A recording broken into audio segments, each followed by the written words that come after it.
Alright guys, welcome back to Prospect Channels TV. Thank you for always coming out here. This one na still the matter when they grant consigning Finland and then Simon Ekpa. So Simon Ekpa don still appear in court. So una go watch this video, make una see everything that happened in court. So that when people they talk about this issue of Simon Ekpa with Finland in court, una go understand wetin dey happen. Because many social media platform don dey carry lie dey join the matter when be say no be dey happen. So my people, make I quickly drop this video so that una go see everything that is going on in Simon Ekpa's trial in Finland. Thank you. I will be right back. Mr. Simon has continued and the court session kicked off very early today. The court started at about 10:45 a.m. In this video, we shall be covering every single details that played out in the courtroom today. For a better context, we are going to use illustrative pictures and videos to better explain or recreate the court session. For the sake of fact-checking us, you can go to the Paijahame District Court's official website to get official transcript and official documents from the court session today. With all of that being said, let's kickstart this video in essence. The court session started by the prosecuting lawyer stating that Simon is accused in the district court of participating in the activities of a terrorist group from Finland. According to the indictment, Simon has, for example, ordered weapons for groups seeking independence of the USB movement. Just in case you don't understand what is going on here, the prosecuting lawyer is saying that, or stating that, Simon paid for the arms used by the USB soldiers in the southeastern region of Nigeria. Back to the courtroom, the prosecuting lawyer also went a step further to present documents to the judge to back his claim. He claimed that the National Bureau of Investigation, known as the NBI, and the Finnish police did a thorough investigation. They swept through Simon's bank accounts, online accounts, and they have proofs that in 2023 and in 2024, Simon financed the purchase of arms for the USB struggle. The prosecuting lawyer also informed the court that he has a witness who once upon a time was the account officer of Simon. The prosecuting lawyer asked the judge for his permission to bring the financial officer to the stand. The presiding judge nodded his head and said, "Yes, you are free. Please go on." The prosecuting lawyer called upon his witness, codenamed T3, which, like we all know, can probably mean testifier 3. So the prosecuting lawyer called upon the witness, codenamed T3, to take the stance. T3 was sworn in as a testifier and ready to go. The prosecuting lawyer asked T3, "Who are you to this man?" while pointing at Simon. T3 replied by saying, "I worked for Simon from 2023 up until he was arrested by the Finnish police in 2024. The prosecuting lawyer asked T3, "You said you worked for him?" "Yes," replied T3. "In what capacity?" asked the prosecuting lawyer. T3 replied by saying, "I worked for his law firm known as Epka and Co. OY. I handled all the company's financial records and transactions." The prosecuting lawyer followed up by saying, "Did you work for this man on a personal basis? That is, did you work for him outside his law firm and his companies?" T3 replied by saying, "Yes, I worked as his personal account officer back in 2023. "Good," replied the prosecuting lawyer. "So you are saying that you have close access to this man's personal account details?" asked the prosecuting lawyer. "Yes," replied T3. "What can you say about this man?" asked the prosecuting lawyer. T3 replied by saying, "I know this man to be a Finnish politician and a lawyer, but online he leads or he is the prime minister of a certain group in Nigeria." The prosecuting lawyer asked T3, "Is that all you know about this man?" T3 replied by saying, "I have credible documents to show that this man has paid or financed the purchase of arms in Nigeria." The prosecuting lawyer told T3 to present his documents and evidence to the court of law. T3 presented a document written fundraising and crypto transactions of Simon. T3 also followed up by saying that back in 2023, the defendant, which is Simon, did a fundraising for this USB movement. After the fundraising was completed, the monies generated were all converted to bitcoins and sent to a particular wallet. Specialists over time tracked the bitcoin wallet and they noticed that the bitcoin was sent to a dark web dealer.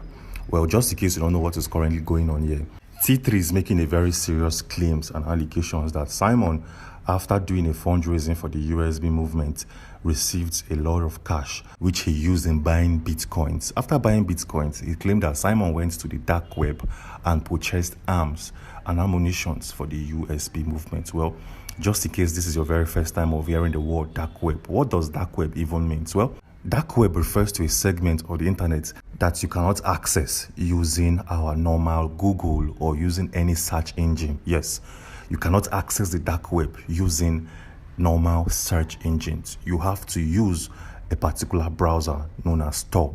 So the dark web is a section of the internet that is hidden from every other individual out there. It's a very dark part of the internet where a lot of transactions, illegal transactions, are being conducted.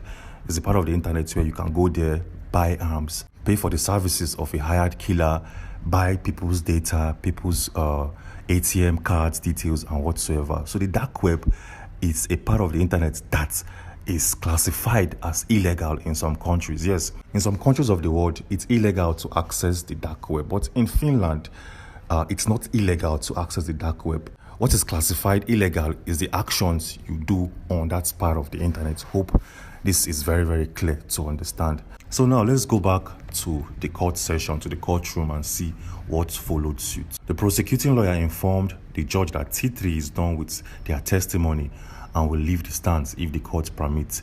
This is where Simon's lawyer asked the judge to grant him permission to cross-examine T3. The prosecuting lawyer asked the judge to halt the cross-examination request coming from Simon's lawyer because he wants to present officers from the National Bureau of Investigation to testify first before T3 will be examined. The presiding judge turned down the proposals coming from the prosecuting lawyer and asked Simon's lawyer to cross-examine T3 before he leaves the stand. The lawyer from the legal counsel team of Simon walked up towards T3 and said, "I'm going to ask you a series of questions and I want you to answer them with yes or no. Do you understand?" T3 said yes. "Good," replied Simon's lawyer. "You said you worked for my client from 2023 to 2024. Is that correct?" "Yes," replied T3. "What was your job's description? Feel free to give a lengthy explanation." T3 continued by saying, "My work or job was simply to oversee all financial transactions, including issuing payments, collecting debts, and managing investments." "Is that all?" asked Simon's lawyer. "Yes," replied T3. "So you are saying you had access to Simon's company's transactions, both in and out. Is that correct?" "Yes," replied T3. "Do you have access to his funds? I mean, can you make payments on his behalf?" "Yes," replied T3. Simon's lawyer continued by saying, "So it's possible that you can carry out financial transactions for Simon and the company without the signature of Simon?" T3 replied with, "Yes, I can, but I have never done any transactions without my boss's permission." Simon's lawyer continued by saying, "Remember I told you to reply me with yes or no. Please, let's stick with it."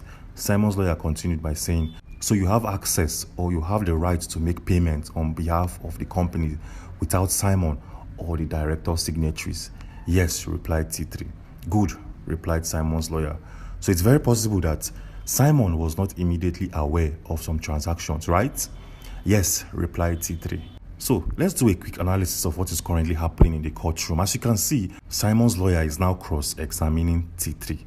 And from what we can gather, the lawyer from Simon is trying to pin down T3 by saying he did some transactions without the signatures of Mr. Simon, which is very possible that T3 must have paid for goods and services using Simon's account without Simon, the owner, knowing what is happening to his bank account and to his transactions. Yes, so this is what we think is currently happening right here. But let's go back to the courtroom and see what followed suit. Simon's lawyer asked, "Have you at any point audit or edit the company's transactions?" "Yes," replied T3. Simon's lawyer continued by saying, "Is it possible that you, T3, can buy bitcoins with the company's money?" Answer yes or no. "Yes," replied T3. At this point, the prosecuting lawyer had to jump in by saying, "My lord, this man is trying to put blames on my witness without any basis or evidence. I see it as a form of bully. This cross-examination should discontinue."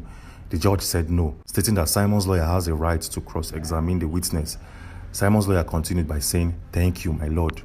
I shall continue with my cross-examination. So, T3, it is very possible that you as the account officer can make purchase, including buying of bitcoins, yes or no?